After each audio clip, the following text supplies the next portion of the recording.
열심히만 공부한다고 될까요? 다르게 공부해야 합니다.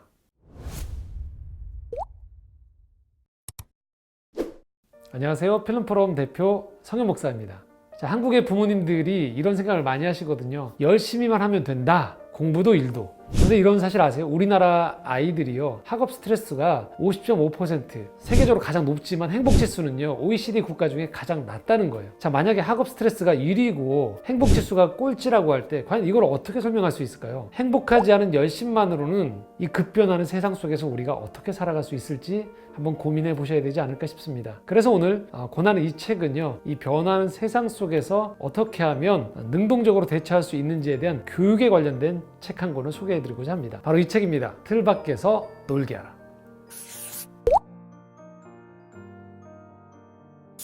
이 책의 저자는 김경희 교수님입니다. 영재 및 창의력 분야의 세계적인 권위자인데요. 2018년에 세계 창의력 교육의 노벨상이라고 불리는 이폴 토런스상을 외국인 최초로 수상한 분입니다. 현재 윌리엄 메리 대학교에서 종신 교수로 있습니다. 한국에서 한 10여 년 정도 영어 교사로 재직하시다가 국내에서 교육학으로 석박사 과정을 마친 후에 유학을 가서 이 창의력과 영재 교육에 대한 학위를 받으시고 지금 활발하게 활동하고 계신 현재 교수입니다. 이 김경희 교수께서 2010년에 창의성의 위기라는 특집 기사를 실었는데요. 이게 아주 큰 반향을 일으켰어요. 미국 아이들이 디지털 환경에서 창의성이 점점 하락하고 있는 것들에 대한 문제를 아주 예리하게 지적해서 미국 사회에 아주 큰 반향을 불러일으켰던 분이시기도 합니다. 자, 김경희 교수님은요, 특별히 교육의 여러 분야 중에 창의력에 주목합니다. 인간은 소비자가 아니라 창작자라는 거예요. 그리고 인간은 어떤 환경 속에서도 개선의 의지가 있는 존재라는 거죠. 자, 이 창의력을 얘기할 때 오해가 있어요. 무에서 유를 창조한다라고 생각합니다.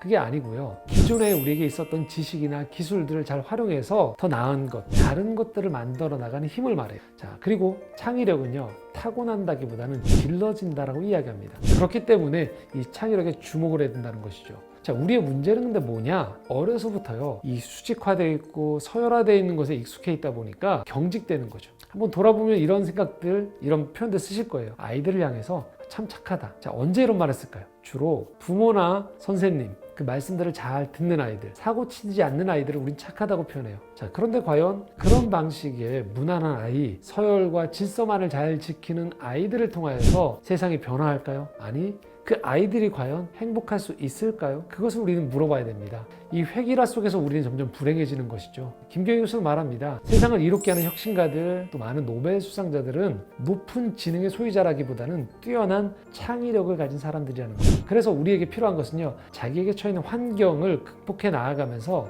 나, 그리고 내가 사는 세상을 더 나은 곳으로 만들어 나아갈 줄 아는 그런 창의력, 자신감이 필요한 것이죠. 사람은 본래 이런 능력들을 다 가지고 있다는 것이죠. 그리고 남과 달라도 괜찮다라는 그런 단단한 생각이 어려서부터 형성될 때 우리가 비로소 세상 속에서 기여하고 세상을 더 나은 곳으로 바꿔나갈 수 있는 바로 창의력을 가진 사람이 된다고 이야기하고 있습니다. 이 창의력을 키우는 환경에서 특별히 주목하는 것은요, 가정입니다. 학교가 아니고요. 부모가 어떻게 하느냐에 따라서 아이의 창의력이 결정된다고 합니다. 이 책에서는요, 크게 4가지를 주목하고 있습니다. 4S라고 하는데요. 햇살, sun, 바람, storm, 토양, soil, 그리고 공간, space를 말해요. 이 4가지가 아이의 창의력을 키우는데 얼마나 중요한지를 강조합니다. 자, 첫 번째, 햇살입니다. 삶의 태도와 정서를 말해요.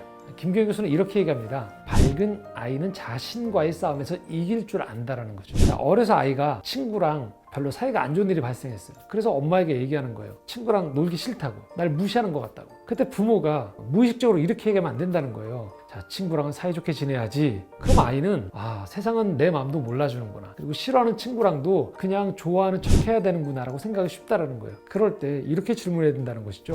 무슨 일이 있었니? 그 친구가 어떻게 네가 그런 생각을 하게 됐어? 라고 그 아이의 마음의 관심을 표현해 주는 것이죠. 아이는 그럴 때 이런 생각들이 점점 부모와의 반응들이 쌓여 나아갈 때 세상은 밝고 안전한 곳이다, 그리고 믿을 만한 곳이다 라고 여겨지면서 비로소 세상에 호기심을 갖게 되어진다는 것이죠. 김경희 교수는 또 이렇게 말합니다. 보다 큰 그림을 그릴 줄 알아야 된다는 거예요. 너무 실용적이고 협소하게만 아이에게 미래를 그리지 않게 해야 된다는 거죠. 김경희 교수 스스로가 어머니에게 들었던 말이 있다고 합니다. 부모 호강시켜주려고 공부하지 말고 세상의 빛과 소금이 되어라. 자, 어려서부터 이런 비전, 큰 꿈을 갖는 것, 결코 허황된 걸 말하는 것이 아니고요. 좀 더 아이 때 큰 것들에 대한 시야를 보여주고 들려줄 때 세상을 가꾸는 것, 바꾸는 것에 대한 비전을 갖게 되어진다는 것이죠. 그랬기 때문에 저자 역시 미국에서 박사학위를 받고 난 다음에 진로를 고심할 때 이런 질문을 자기 스스로 했다는 거예요. 자, 어느 길이 과연 세상의 소금과 빛이 될까? 그리고 아이들은요, 그래서 어려서부터 눈치를 보지 않고 나를 표현할 수 있는 것, 배우는 것을 즐기는 것, 열정과 호기심이 많은 아이로 키우는 것이 중요하다고 강조하고 있습니다. 자, 여기까지만 들으면요, 김경희 교수님의 이 책이 참 이상주의적이구나 라고 듣기 좋은 말을 하는 책이 아닌가라는 생각을 하기 쉬운데요. 이 책은 두 번째 챕터로 넘어가면서 아주 현실적인 부분들을 더 주목합니다. 자, 바람이라고 했죠. 스톰. 목표가 있는 아이가 전문성을 쌓게 된다고 얘기합니다. 그냥 아이에게 무조건 큰 비전만 얘기하라는 얘기가 아니에요. 마치 이런 겁니다. 농부가 가지치기를 하듯 목표를 정하고 독립적인 아이로 성장할 수 있는 것의 중요성을 이 책은 강조합니다. 자, 이 책에서는요, 특별히 부모의 훈육의 태도에 주목합니다. 여러분 스스로가 어떤 부모인지, 나는 어떻게 훈육을 받아왔는지를 한번 이 4가지 중에 살펴보시기 바랍니다. 첫 번째는요, 강압적인 훈육이에요. 통제하고 규칙을 따르는 것을 강조하는 교육인 거죠. 마치 내비게이션을 따라가야만 되는 것 같은 교육이에요. 두 번째, 허용적인 훈육이라는 거예요. 너무 또 적은 규칙을 자녀에게 보여주기 때문에 자녀가 하자는 대로 끌려다니기 쉽다라는 거죠. 세 번째는요, 방관적인 훈육이에요. 아이 제멋대로 크게 내버려 두는 거죠. 방향성이 없는 거예요. 아이는 놀아야 돼, 이렇게 하면서 그냥 애를 방치하는 것, 게으른 것을 결코 합리화하지 말라고 얘기합니다. 마지막 이 책에서 강조하는 중요한 교육은요, 논리적 훈육이라는 거예요. 아이에게 큰 틀과 방향을 제시해 주되 아이 스스로가 길을 찾아갈 수 있도록 하는 것이 중요하다는 것이죠. 이때 부모가 해야 될 아주 중요한 일 중에 하나는요, 아이가 한 가지 과제에 몰입할 수 있는 정리된 환경을 조성해 주는 것이 필요하고요. 철저하게 하는 습관들, 그러니까 대충 어려서부터 두리뭉실하게 하는 습관들 말고요, 자기에게 주어진 과제, 해야 되는 목표를 철저하게 나간 습관을 길러줘야 되고요. 또 중요한 것 한 가지는 시련과 실패를 겪으면서 창작 과정에 몰입할 수 있는 것이 중요하다는 것을 가르쳐주고 지지하고 그런 환경들을 조성해 주는 것이 필요하다고 얘기하고 있습니다. 자, 세 번째는요, 토양입니다. 소일이라고 했죠. 다양한 경험과 전문성을 기를 수 있는 물적, 인적 자원을 제공해 주는 거예요. 바로 이 자녀가 이런 토양 속에서 협력하고 배려하고 그리고 경쟁하되 선의를 가지고 경쟁할 수 있는 법을 배우는 거고요. 마지막, 공간입니다. 스페이스. 사과나무가 잘 자라려면 시간과 공간이 필요하듯이 아이 또한 성장할 수 있는 공간적인 풍토가 조성이 되어야 된다는 것이죠. 공간이라는 것은 다른 사람들과 친밀감을 형성할 수 있으면서도 정서적으로 독립할 수 있는 것을 의미합니다.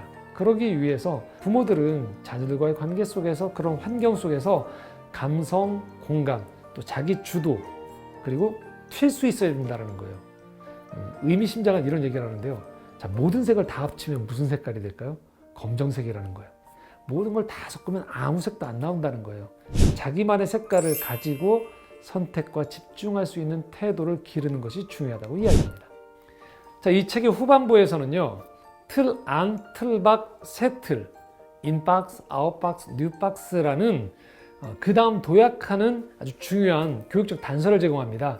틀 안이라는 것은요, 전문성이고요. 틀 밖은 사고, 비판적인 사고를 할 줄 알아야 된다는 것, 그리고 세 틀은요, 다양한 생각을 결합할 수 있는 융합적 사고가 필요하다고 얘기합니다. 전문성, 비판력, 융합성이 결합되어지는 것이 얼마나 중요한지를 이 책의 후반부에서 상세하게 기술하고 있습니다. 자, 성경 창세기 2장 19절에 보면요, 하나님께서 그 아담에게 이름을 지을 수 있는 권한을 주세요. 이렇게 쓰여 있습니다. 여호와 하나님이 흙으로 각종 들짐승과 공중의 각종 새를 지으시고 아담이 무엇이라고 부르는가 보시려고 그것들을 그에게로 이끌어 가시니 아담이 각 생물을 부르는 것이 곧 그 이름이 되었더라 라고 이야기합니다. 이름을 짓는다는 것, 뭘까요? 하나님이 우리에게 주신 창의력이 있다는 거예요. 이것들을 토대로 하나님은 창조 세계를 가꿔가고 개발시켜 나아가고 보존해 나아갈 수 있는 그 능력을 사람에게 허락하셨다는 것이죠. 자, 바로 교육이라는 것이 오늘 돌아보면 이런 게 아닐까 싶어요. 하나님이 창조하신 이 세상 속에서 복구할 것들, 개선해 나갈 것들, 새롭게 만들어 나갈 것들을 제공해 줄 수 있는 눈과 능력을 키워줘야 되지 않을까라는 것이죠. 하지만 안타깝게도 지금 한국 교육을 보면 천편일률적으로 사실 틀리지 않는 교육, 그렇죠? 남보다 조금 더 올라가는 정도. 자, 그러는 사이에 세계 어느 곳에서는 다른 눈을 가지고 세상을 더 혁신적으로 바꿔 나아가는 사람들이 있다라는 것이죠. 자, 믿음 안에서 우리가 교육을 바라볼 때 바로 이 지점을 놓치면 안 된다라고 생각해서는 이 틀 밖에서 놀게 하라는 책, 이 책을 권해드리는데요. 한번 주목해 보셨으면 좋겠습니다. 그리고 이 책은 비단 자녀들에게만 해당되지 않는다고 생각해요. 성인들, 직장인들, 여전히 계속적으로 더 좋은 내가 되기를 소망하는 분들이라면 이 책 꼭 읽어보셨으면 좋겠습니다. 틀 밖에서 놀게 하라. 자, 다음 주에 한 번 더 좋은 책 들고 여러분 찾아뵙도록 하겠습니다. 좋아요, 구독하기 눌러주시면 감사하겠습니다. 한 주 동안 행복하십시오.